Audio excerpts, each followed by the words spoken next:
MLA లేడు, ఓ MLC లేడు. కనీసం బడ్జెట్ కూడా చెప్పిన కాడికి 4,000 ఇవ్వకుండా 1000 కోత పెట్టిండ్రు. మైనార్టీలకు కూడా అన్యాయం చేసిండ్రు. గ్యారంటీలు గాడి తప్పినాయి, డిక్లరేషన్లన్నీ డీలబడ్డాయి. రాహుల్ గాంధీ, ప్రియాంక గాంధీ గారు ఇచ్చిన హామీలన్నీ కూడా ఇవాళ నీటి మూటలైపోయినాయి. బీసీలకు ఏం చెప్పిండ్రు? 5 ఏళ్లలో 1,00,000 కోట్లు ఖర్చు పెట్టమని బీసీ డిక్లరేషన్ లో చెప్పిండ్రు, మేనిఫెస్టోలో చెప్పిండ్రు. కానీ బీసీలకు బడ్జెట్ లో పెట్టింది 9,000 కోట్లే, అంటే 11,000 తక్కువ పెట్టినట్టే కదా. 5 ఏళ్లలో 1,00,000 అంటే సంవత్సరానికి 20,000 రావాలి, కానీ పెట్టింది 9,000, అంటే బీసీల బడ్జెట్ లో 11,000 కోత పడ్డది. ఇక బడ్జెట్ స్పీచ్ లో చెప్తున్నారు ఆయన, విద్యుత్ కోతలు లేకుండా వేసవి కాలంలో కరెంట్ ఇచ్చారట. ఇచ్చిందా లేదా జర్నలిస్ట్ గా మీకే తెలుసు. మీ ఆఫీసులలో ఎంత ఇబ్బంది పడ్డారో మీకే తెలుసు.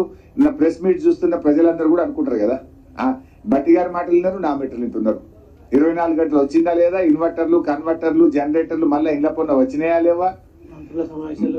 మంత్రుల సమావేశాల్లో ఎన్నిసార్లు కరెంట్ పోతే మీరే ఫోటోలు వేసిండ్రు, మీరే టీవీలలో చూపించిండ్రు. చీకట్ల క్యాండిల్ పెట్టుకొని మంత్రులు రివ్యూలు చేస్తున్నారు.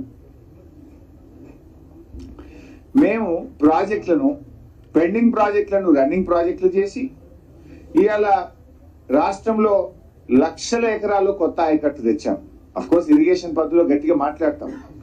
అక్కడ కూడా ఇవాళ ఒక అవాకులు చెవాకులు పెరిగింది. ఇరిగేషన్ కూడా బడ్జెట్ కేటాయింపులు తగ్గినాయి. పోయినసారి మేము 26,885 కోట్లు పెడితే ఈ ప్రభుత్వం మంత్రి గారు తన ప్రసంగంలో చెప్పారు 22,301 కోటి ఏదో పెట్టినట్టుగా చెప్పారు. 22,301, అంటే ఇరిగేషన్ కు కూడా కేటాయింపులు తగ్గినాయి. దళిత బంధు గురించి ప్రస్తావన లేదు. మేము 10 ఇస్తే వీళ్ళు 12 ఇస్తామని చెప్పి మరి వాళ్ళ దళిత డిక్లరేషన్ లో పెట్టారు, మేనిఫెస్టోలో పెట్టారు, బాండ్ పేపర్ల మీద రాశారు. కానీ ఇవాళ దళిత బంధు గురించి ప్రస్తావన కానీ, ఎంతమందికి ఇస్తారు, ఎప్పటిలోగా ఇస్తారు, మరి దాని గురించి ఎక్కడ మాట్లాడలేదు. గిరిజన బంధు ఊసే లేదు, గిరిజన బంధు గురించి ఎక్కడ కూడా ప్రస్తావన అసలే లేదు. ఇవన్నీ ఒక రకంగా ఇట్లా ఉన్నాయి. ఇకపోతే కళ్యాణ లక్ష్మి, తులం బంగారం, ఇవన్నీ లోపల చెప్పుదామన్నా. ఇలా కొంచెం ఇలా ఓన్లీ కొన్ని పాయింట్స్ వరకే చెప్పుదాం. ఇకపోతే ఆసరా పెన్షన్లో ఇందాక నేను చెప్పిన 7,437 కోట్లు పోయినసారి పెడితే ఈసారి 7,376 కోట్లు పెట్టింది. అంటే కొంచెం తక్కువ చేసారు బడ్జెట్ ఎస్టిమేట్.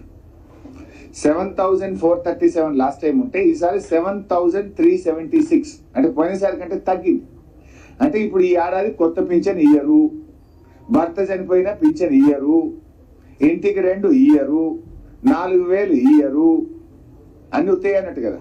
ఇంకేమైనా కమ్మి పెట్టుడే తప్ప ఇచ్చులేదు. ఇక పోయినసారి 7,437 ఉంటే ఈసారి 7,376 చేసిండు. అఫ్కోర్స్ ఎస్సీ కాంపోనెంట్ వేరే ఉంటుంది, అది ఇది కలిపినా పోయినసారి కంటే తక్కువనే ఉంటుంది.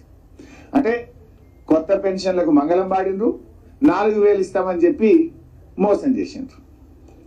ఇకపోతే ప్రభుత్వ ఉద్యోగులు, బడ్జెట్ లో ఉద్యోగుల కేటాయింపులు ఏం పెరగలే. పెన్షన్లు, జీతాల విషయంలో 3 పాయింట్స్ ఉన్నాయి, ఇక్కడ 4 పాయింట్స్. నార్మల్ గానే ఎంప్లాయీస్ కు 5 to 10% పెరుగుతుంది. ఈ ప్రభుత్వం 5 DL బాకీ పడ్డది, 5 DL బాకీ పడ్డది. ఈ 5 DL ఇస్తే కనీసం 8,000 కోట్లు అదనంగా కావాలి, 8 నుంచి 10,000 కోట్లు అదనంగా కావాలి.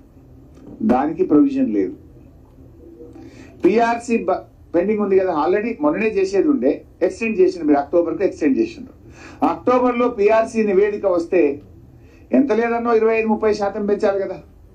మీరంతా కేసీఆర్ లెక్క ఎట్లా పెంచారు? మీరు కేసీఆర్ గారు 73% పెంచారు, 2 పిఆర్సీల్లో 73% పెంచారు. ఎంత లేదని 30% అనే పెంచాలి కదా. తక్కువ. మరి కేసీఆర్ కంటే ఎక్కువ వేస్తే ఇంకా మంచిది, వి వెల్కమ్, పెంచాలనే కోరుకుంటాం. మన పిఆర్సీ ప్రస్తావన కానీ దాని కేటాయింపులు బడ్జెట్లో లేవు. మూడవది 2 లక్షల ఉద్యోగాలు మొదటి సంవత్సరమే ఇస్తామన్నారు కదా, మరి దానికి కొత్త ఉద్యోగులు వస్తే వాళ్ళ జీతాలకు తగ్గ బడ్జెట్ పెంచాలన్నా వద్దా? దీన్ని బట్టి ఏమర్థమవుతుంది? 5 DL గురించి ప్రస్తావన లేదంటే ఇచ్చినట్లేదు, ఎగబెట్టేట్టున్నారు. పిఆర్సీ కోసం పెరిగే దానికి అనుగుణంగా నిధుల కేటాయింపు పెరగలేదు అంటే పిఆర్సీని కోల్డ్ స్టోరేజ్ లో పెడతారా అని అనుమానం కలుగుతున్నది. మూడవది 2 లక్షల ఉద్యోగాలు ఇస్తే 2 లక్షల మందికి బడ్జెట్లో కేటాయింపు ఉండాలి కదా, ఒక్క రూపాయి కూడా పెంచలే. అంటే దీన్ని బట్టి 2 లక్షల ఉద్యోగాలు కూడా నిజంగానే ఇస్తారా ఇయ్యరా? 8 నెలలు అయితే అయ్యేపోయింది, ఉన్నది 4 నెలలు. దానికి అనుగుణంగా కూడా కొత్త ఉద్యోగస్తులకు అవసరమైన బడ్జెట్ కేటాయింపులు బడ్జెట్లో లేవు.